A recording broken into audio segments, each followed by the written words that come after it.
it's Mark. Let's go. Almost Christmas break. No? Winter break? Christmas is a violation of the Establishment Clause? Hey, you know what? Merry Christmas to you. Yeah, close the door. Christmas cheer going on in here. Why? Because I'm a history teacher and I'm going rogue. Now, when you think of Christmas carols, what happiness comes from singing songs of comfort and joy? Christmas Eve, at church, singing the classics. Glory to the newborn King. Even people that have no faith are moved by the words of Christmas carols. Then there's, do they know it's Christmas? Hey, I know. Let's take a look at the history and the inspiration behind Do They Know It's Christmas? Between 1983 and 1995, famine struck the country of Ethiopia, with hundreds of thousands dying of starvation. On October 23rd, 1984, Bob Geldof, former frontman for the Boomtown Rats, was struck by a news report about the famine and set out to do something about it. In collaboration with Midge Ure, lead singer for Ultravox, the two devised a plan to put together a supergroup to write a song and sell it during the Christmas season, when people are most charitable, with all the proceeds going to famine relief in Ethiopia. They weren't sure they could get things together before Christmas. Then, according to Geldof, righto, I then rang Sting, and he said, yeah, count me in. And then Simon Le Bon, he just immediately said, tell me the date, we'll clear the calendar.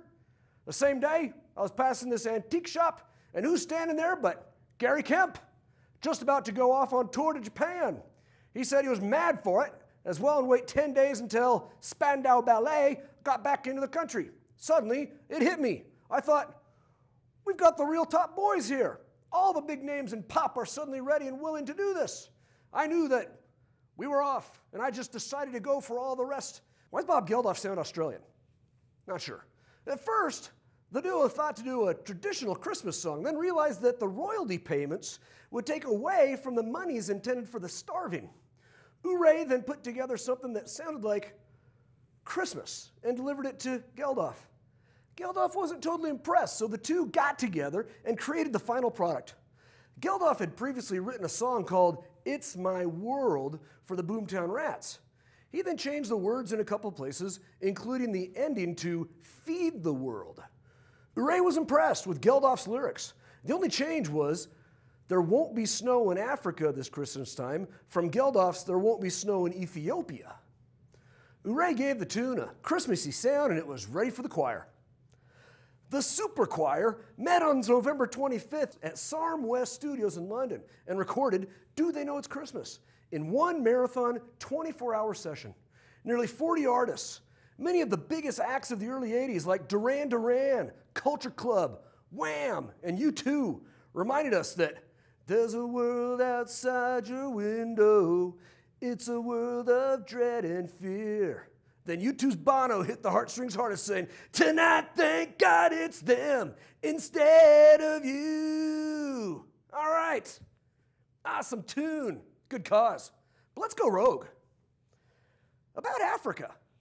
Do They Know It's Christmas is written from a Eurocentric view, a view that stereotypes all Africans as one homogeneous group of people with dark skin and hair in tight curls locked into incredible poverty.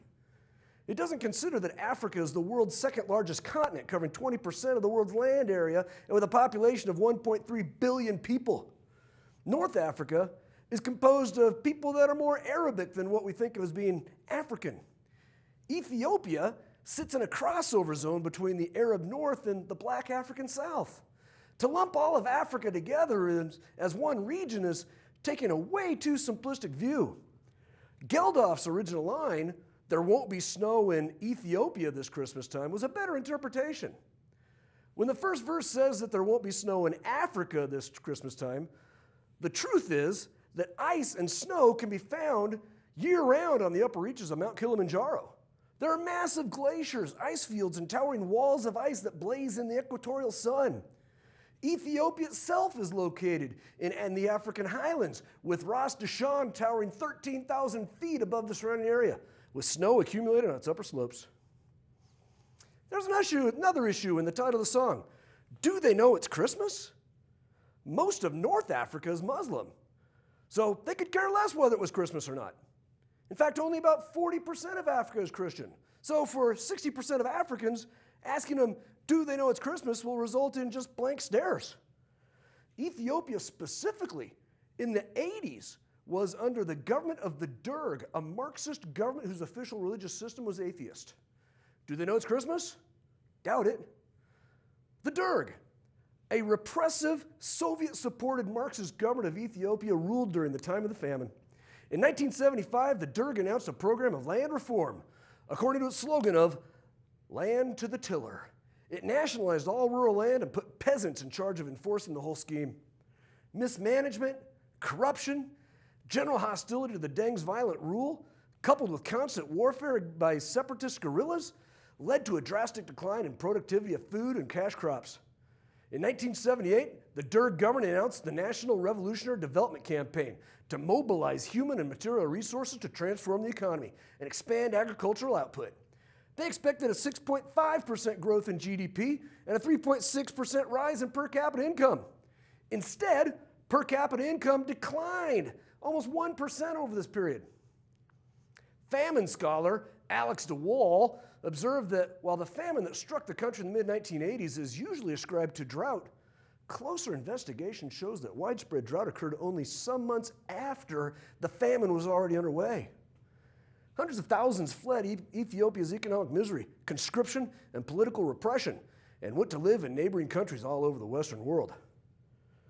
So, Bob Geldof, what are you going to do with the millions that you've made from your super choir? Just turn it all over to the communist government of Ethiopia? Where the money went is not easily discovered. It is assumed that the money raised was distributed among non-governmental organizations in Ethiopia. It was discovered, though, that some of these NGOs were under Derg control or influence, and that some of the money had been used to fund the Derg government's enforcement resettlement programs, under which millions of people were displaced and between 50,000 and 100,000 were killed. It's easy to sit back here in hindsight 35 years later and be a critic and say things like, well, the road to hell is paved with good intentions. At least Bob Geldof tried something. In fact, he was knighted for his efforts. Looking back on Do They Know It's Christmas? It's not about the starving in Ethiopia in 1984. It's a cry for the spirit of Christmas to go beyond ourselves. It could be the song played over the closing credits of A Christmas Carol. What Bob Geldof and Midge Ure were really asking in a roundabout way was, do you know it's Christmas? A great challenge to people complacent in their wealthy Western lives. This is a time of giving, and what better cause is there to give to than millions of dying children in Ethiopia, or Darfur, or Bangladesh, or on the streets of your own hometown? Do They Know It's Christmas was released in the United Kingdom on December 3rd, 1984, and with the help of considerable publicity, it entered the UK singles chart at number 1 and stayed there for 5 weeks, including the week of Christmas. The record became the fastest selling single in UK chart history, selling 1 million copies in the first week alone, and passing 3 million sales on the last day of 1984, making it the biggest selling single of all time in the UK. The original version of Do They Know It's Christmas has sold 3.8 million copies in the UK to date, and in a UK-wide poll was voted one of the nation's favorite Christmas songs. The song reached number 1 in 13 other countries outside of the UK. In the United States, the single fell short of the top 10 in the Billboard Hot 100. I'm Casey Kasem, now on with the countdown. Due to lack of airplay, but did sell an estimated 2.5 million copies in the US by January 1985. The single raised $10 million within 12 months of its release. The single's worldwide success in raising awareness and financial relief for the victims of Ethiopian famine led to the recording of several other charity singles in the UK and in other countries, such as We Are the World by USA for Africa. The song also led to various spin-off charity events, such as Comic Relief and Live Aid Concert, which would take place 7 months later in July of 1985, and feature Phil Collins doing sets in both London and in Philadelphia on the same day. Do They Know It's Christmas was re-recorded in 1989, 2004, and 2014, all as charity records. All 3 of these versions reached number 1 in the UK, with the 1989 and 2004 versions also becoming the Christmas number 1s for their respective years. The 2004 version of the song was also a UK million seller, with 1.8 million copies sold. Wait, you don't know what a single is? God, how old am I? Okay, into the Wayback Machine. Whoa, whoa, whoa, whoa. Back to the 80s. We didn't have MP3s or whatever the latest device is that you have to download music. We had these things called record players. You put a round disc on it, place a needle in a series of grooves, and the slight variations in the grooves cause music to come out of speakers. You can get an entire album or a single song. But you couldn't just get it out of the air like we do today. You had to go down to the record store to buy it. You had to really want a song. And people really wanted Do They Know It's Christmas? Do They Know It's Christmas? In 35 years, it's become one of the most beloved Christmas songs in history. Put it on a record player one more time before you pack all your Christmas ornaments away for another year. Hey, thanks for tuning in. I hope you had fun. I hope you learned something. I hope you did both. Like and subscribe if you did. Leave a comment below. What's your favorite Christmas song? I want to thank my producer, Casey Moulton. Casey, have a nice Christmas break. I also want to thank Mr. Brent Allen for letting us use his studio here on the campus of Columbia High School. I had fun. I love talking about Christmas, but I won't quit my day job. Tell you what, when you hear Bono, well, tonight, thank God it's then instead of you. Well, remember me. I'm Mark Haggard. I'm a history teacher. And I've gone rogue. Feed the world. Let them know it's Christmas time. Feed the world. Let them